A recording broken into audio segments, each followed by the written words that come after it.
Señor Cristo Jesús, intercediendo por cada uno de nosotros. Padre nuestro que estás en el cielo, santificado sea su santo nombre, Señor. En este día santo, Señor, le damos gracias, Señor, por ser sumamente bueno con cada uno de nosotros. Perdone nuestros pecados, Señor, de pensamiento, palabra y obra. Guíenos y transfórmenos, Señor. Nos ponemos en sus manos, Señor. Se lo pedimos en el dulce nombre santo de nuestro amado Señor Cristo Jesús. Amén. A Él sea la honra y la gloria por los siglos de los siglos santos. Amén. Sean bienvenidos mis amados hermanos y mis amadas hermanas. Que nuestro Dios sea con cada uno de ustedes. Nosotros entraremos al estudio de este día y el Señor nos invita a que nosotros reflexionemos acerca de lo que sucedió o aconteció con José. Vemos claramente que sus hermanos llegan ante la presencia de José y se inclinan ante él.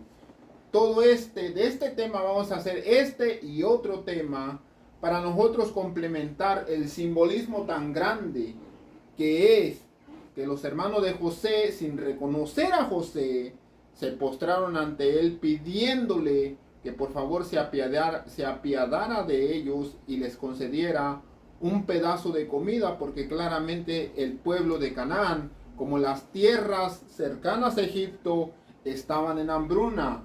José era el señor de la tierra, quien vendía a todo el pueblo de la tierra.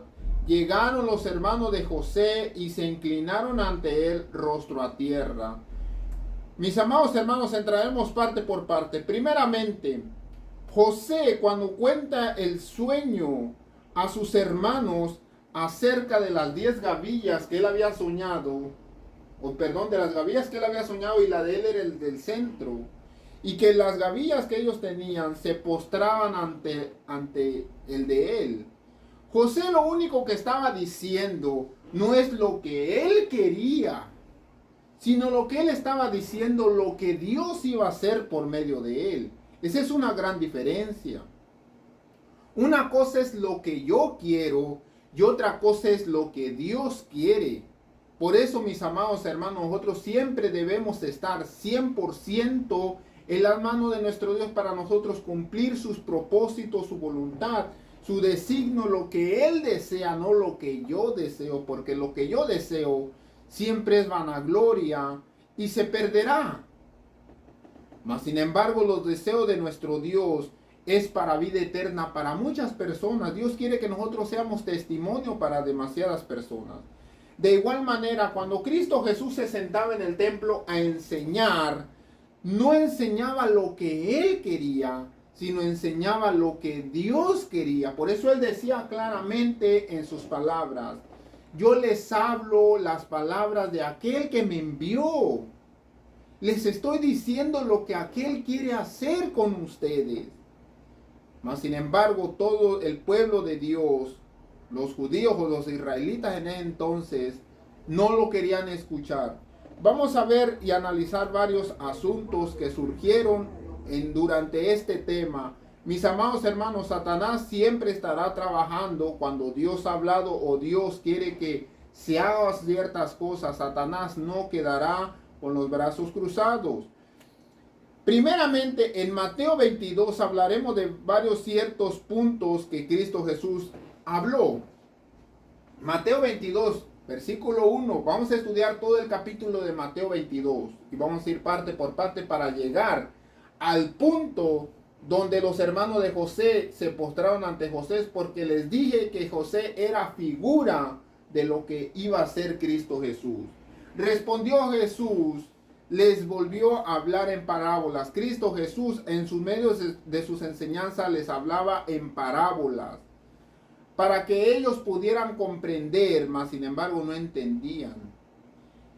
Aunque la profecía dice que aunque ellos escuchando no escucharan, aunque ellos viendo no veían. ¿Por qué? Porque Satanás, el Dios de este siglo, les ha cegado el entendimiento y a veces las personas no pueden percibir más allá de lo que Dios quiere que nosotros podamos percibir. Jesús les habló en parábolas diciendo: el reino de Dios o el reino de los cielos es semejante a un rey que hizo fiesta de bodas a su hijo. Envió a sus siervos a llamar a los convidados a las bodas, mas estos no quisieron venir. Volvió a enviar a otros siervos diciendo, decí a los convidados. ¿Quiénes son los convidados? Cuando nosotros entramos a estudiar a profundidad este tema, vimos claramente que los convidados son los que han sido invitados desde el inicio de la ceremonia de bodas. ¿Quiénes son en ese entonces? Era el pueblo de Dios, el pueblo de Israel. Eran los convidados. Mas sin embargo Dios enviaba a los siervos, a sus profetas, para que ellos se alistaran y poder entrar al festín de bodas. Mas sin embargo estos no lo quisieron escuchar. Volvió a enviar a otros siervos diciendo, decía a los convidados, dijo Dios a sus siervos, vayan y díganle a los convidados, he aquí que he preparado mi comida, mis toros y animales engordados han sido muertos, todo está dispuesto, venir pues a las bodas. Mas ellos, sin hacer caso, se fueron, unos a sus labranzas y a otros a sus negocios. De igual manera, a la gente no le importa y no le gusta los designios de Dios. Cada quien sigue su propio destino. Otros, tomando a los siervos, los afrentaron y a muchos de ellos mataron. Al oír el rey, se enojó, envió a sus ejércitos y destruyó a aquellos homicidas y quemó sus ciudades. Entonces dijo a sus siervos, las bodas a la verdad están preparadas, mas los que fueron convidados no eran dignos. Id pues a la salida de los caminos, llamar a las bodas cuanto ustedes más vean o a quienes encuentren. Salieron los siervos por los caminos, juntaron a todos los que hallaron juntamente, malos, buenos. Las bodas se llenaron de convidados. Entró el rey para ver a los convidados y vio ahí a un hombre que no tenía vestido de bodas. Y le dijo, amigo, ¿cómo entraste aquí sin estar vestido de bodas? Mas él no respondió, enmudeció. Entonces el rey le dijo a los que servían, atarle de pies y manos y echarle a las tinieblas de afuera. Ahí será el lloro y el crujir de dientes, porque muchos son los convidados y pocos son los escogidos. Muchos son los llamados y pocos los escogidos, mis amados hermanos. Cuando Cristo Jesús se refiere a esta parábola, les muestra a su pueblo, tanto los fariseos, saduceos, intérpretes de la ley, etcétera, etcétera, que había en ese entonces, que Dios estaba ya preparado para ellos pasar a otra fase mucho más gloriosa a la que ellos tenían. Mas sin embargo ellos cegaron sus ojos, no quisieron ver y no quisieron escuchar. Vimos claramente que Dios ha mostrado su misericordia desde el inicio, pero ellos nunca quisieron escuchar a Dios ni a sus profetas. Por eso es que Dios se ha olvidado del pueblo de Israel hasta el día de hoy, porque ellos se han olvidado de Cristo Jesús, a quien envió nuestro Dios. Entonces se fueron los fariseos. Versículo 15 dice que se fueron los fariseos al escuchar esto. Y cuando se fueron, consultaron cómo sorprender alguna de sus palabras que Cristo Jesús decía. Le enviaron a los discípulos de ellos con los herodianos, diciendo, maestro. Los fariseos tenían discípulos como Cristo Jesús tenía sus discípulos. Los fariseos, para no ensuciarse más las manos, mandaron a sus discípulos, los fariseos a sus discípulos los enviaron con los herodianos para preguntarle a Jesús, maestro, sabemos que eres amante de la verdad. ¿Por qué no lo querían escuchar si aún ellos sabían que Cristo Jesús no iba a decir mentiras y era amante de la verdad? Y que enseñas con verdad el camino de Dios y que no te cuidas de nadie porque no miras la apariencia de los hombres. Dinos pues, ¿qué te parece? ¿Es lícito dar tributo a César o no? Automáticamente es como los pastores ahorita que están diciendo que no hay que dar el diezmo, como los sacerdotes que dicen ahorita que no hay que dar el diezmo. De todo esto, miraron y escucharon que había un profeta a cual sabía todo lo que viene siendo concerniente a las escrituras, y iban y le preguntaban, mis amados hermanos, ¿por qué no le creyeron si era el Hijo de Dios? Viendo las señales, ¿por qué? Por el egoísmo mata, el egoísmo te mata el corazón, y cuando mata el corazón tu propio egoísmo, ego, que no te deja ver más allá de lo que Dios quiere que tú veas. Mas sin embargo, Jesús conociendo la malicia de ellos. Vemos claramente el egoísmo, te mata o nos mata. Les dijo, ¿por qué me tentáis, hipócritas? De igual manera, las personas que están en contra del diezmo, las personas que están en contra de la ley de los 10 mandamientos, las personas que están en contra de lo que es la verdad y la santidad, son unos hipócritas. Porque Cristo Jesús les dijo, concerniente al tributo al César, les mostró y le dijo, ¿de quién es esta moneda? ¿De quién es la cara o la imagen de esta moneda? Y le dijeron, es de César. Y le dijo, da pues a César lo que es de César y a Dios lo que es de Dios. No se puede mezclar los asuntos de Dios con los asuntos del mundo. Los asuntos de la política con los asuntos de Dios son separados. No se pueden mezclar. Jamás. Jamás se debe de mezclar. Un asunto es allá y otro asunto es acá. Lo de Dios, Dios es celoso para que se le rinda honor y gloria, alabanza y majestad solamente a Él, que únicamente le corresponde a Él. Mas lo de la política, lo de este mundo, eso es aparte. Por eso el Papa Francisco no debe de mezclar la política con la religión o con los designios de Dios. ¿Por qué? Porque si él lo mezcla, él es un hipócrita que realmente está buscando el favor de él y no de los menos afortunados. Oyendo esto se maravillaron y dejándole se fueron. Mis amados hermanos, este es el segundo asunto en un capítulo. Ahí viene el siguiente asunto que le respondió Cristo Jesús en Mateo 22-23. En aquel día vinieron a él los saduceos, otro grupo. Primero los fariseos, después los herodianos, juntamente con los discípulos de los fariseos, y ahora vienen los saduceos.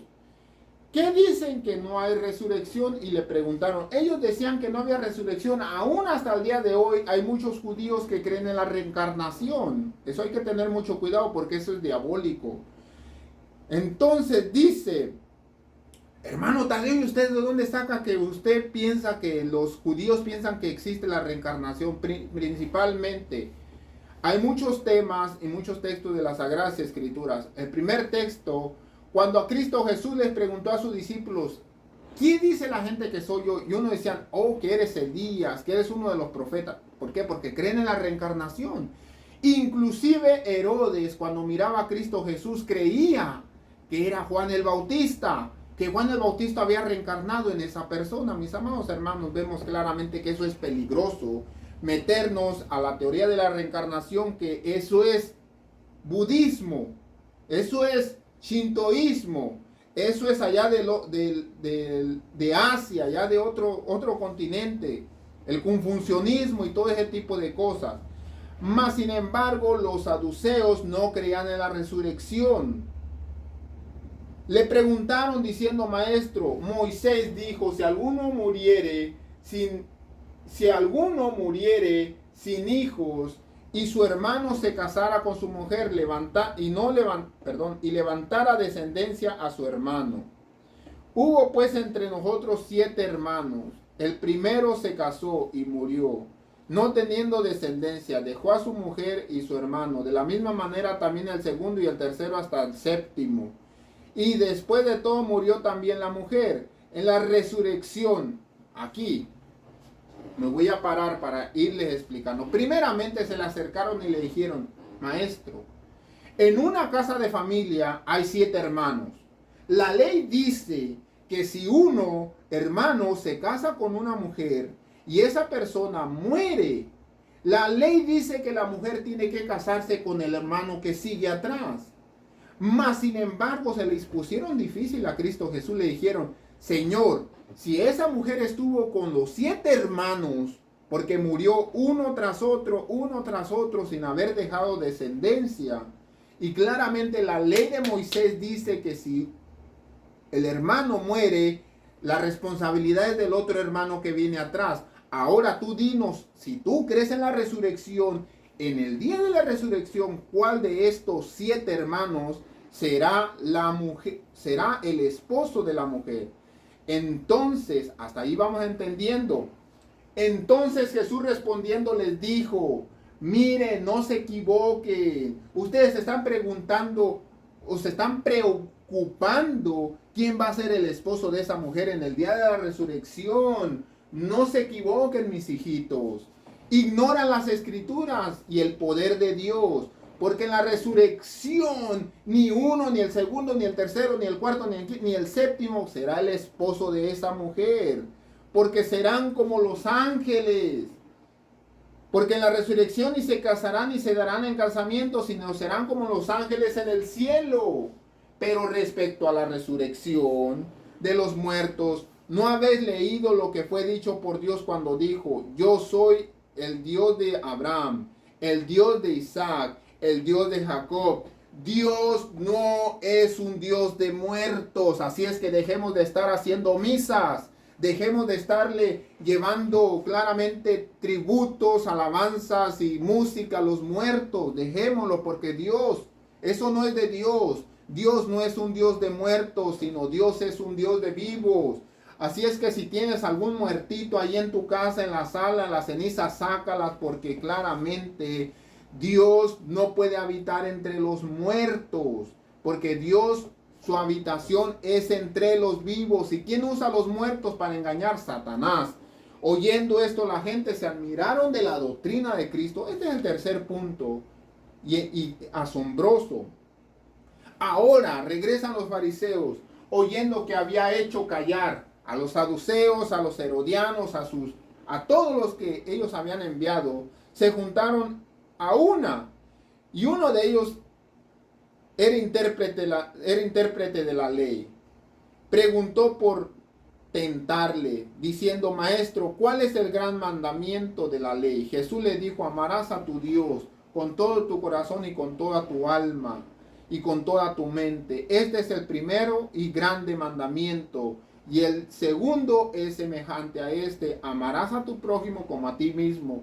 De estos dos mandamientos depende toda la ley y los profetas. Ellos mismos también lo sabían, nomás que lo querían tentar. Primeramente, cuando Dios habla del primer mandamiento, amarás a Dios sobre todas las cosas, toda tu mente, toda tu fuerza, está hablando de la primera tabla de los 10 mandamientos. Los 4 primeros mandamientos, no tendrás dioses ajenos delante de mí, no te harás imágenes, ni te les hincarás, ni despedirás, ni le orarás, ni le rezarás, no. Ni tomarás el nombre de Dios en vano. Acuérdate del día sábado para santificarlo. Los primeros 4 mandamientos hablan de mi relación entre yo como humano con Dios. La otra tabla de los 10 mandamientos habla claramente de mis semejantes. ¿Cuál es la relación entre yo y mis semejantes? Son 6. Honra a tu padre y a tu madre. No matarás, no robarás, no cometerás adulterio, no hablarás falso testimonio y no desearás. Mis amados hermanos, vemos claramente que Cristo Jesús en la tabla de los 10 mandamientos, resumidos en 2 grandes mandamientos, dijo, de estos 2 mandamientos depende toda la ley y los profetas. Todo esto es sumamente interesante.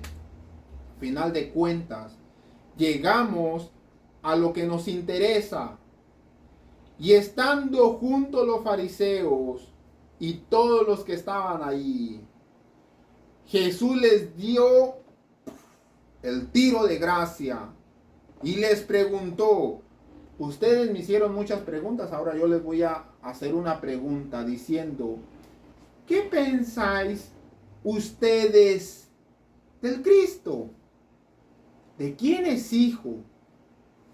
¿O de dónde viene? ¿O de qué familia viene? ¿O quién es su padre? ¿O quién es su madre? Le dijeron de David, porque así estaba escrito en la profecía que iba a venir del linaje de David. Le dijo Cristo Jesús, pues como David en el espíritu le llama Señor, si David es su padre, ¿cómo le llama al Cristo Señor?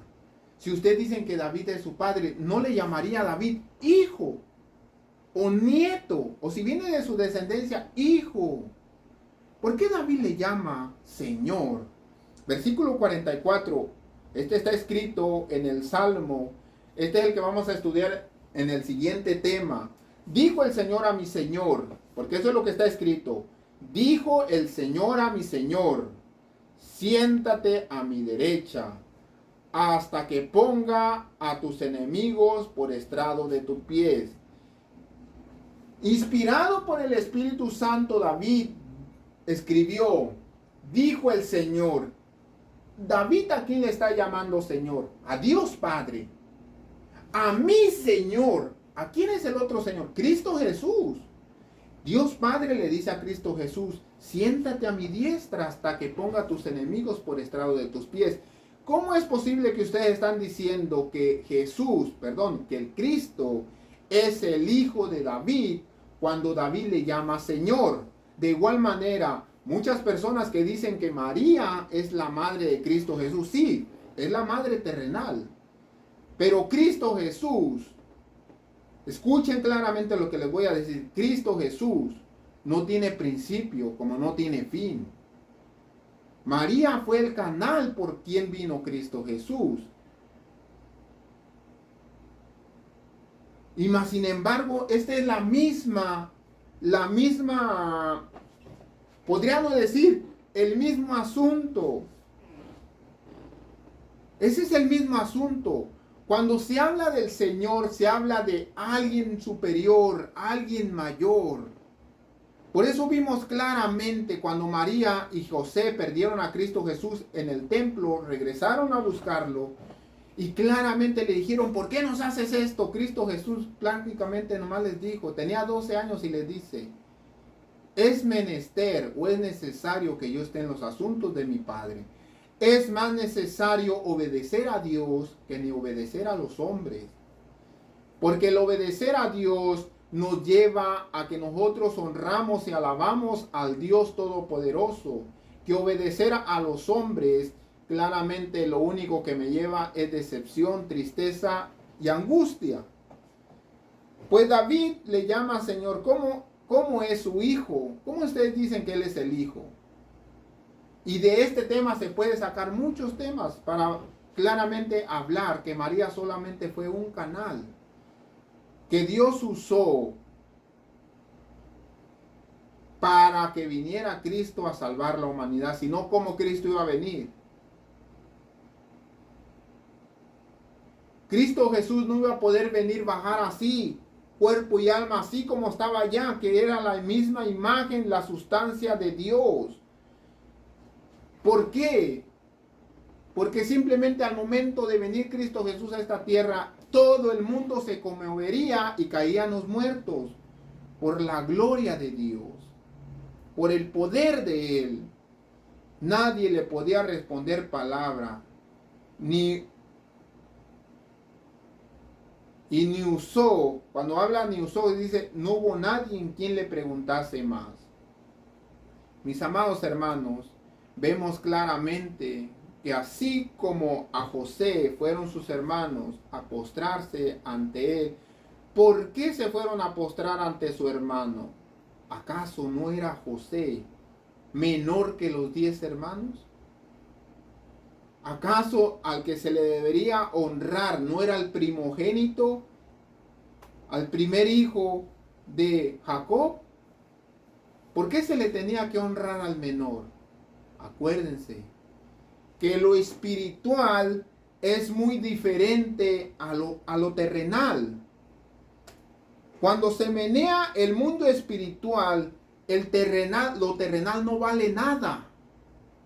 Lo que vale más en este conflicto cósmico, en esta guerra espiritual, es lo espiritual que ni lo terrenal.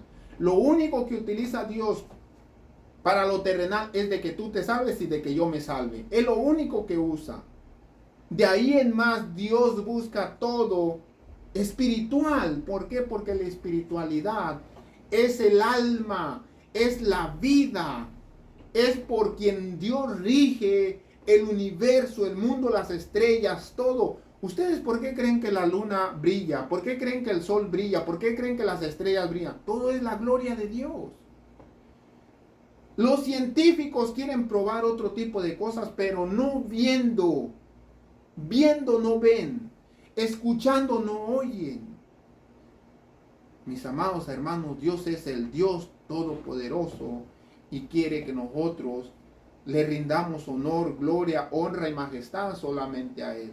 Dios los bendiga y que tengan un feliz resto día del sábado. Que el Señor esté con cada uno de ustedes.